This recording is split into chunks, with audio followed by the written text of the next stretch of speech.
So, kwento ko lang guys, ito yung bus talaga dito sa Amerika na kinakatakutan ng lahat ng drivers, mapakotse man yan, mapa-truck man yan, mapa anong klaseng sasakyan man yan.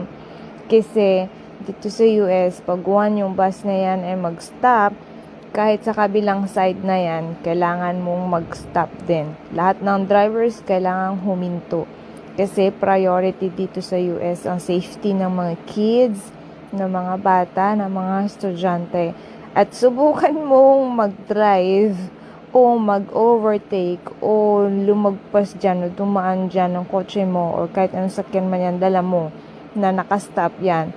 Dahil hahabulin ka kaagad ng mga pulis. May hahabol agad sa'yo dahil ang CCTV ay everywhere. Kaya wala kang takas, wala kang ligtas. Ganun. So, yan yung parang isa sa mga kinahanga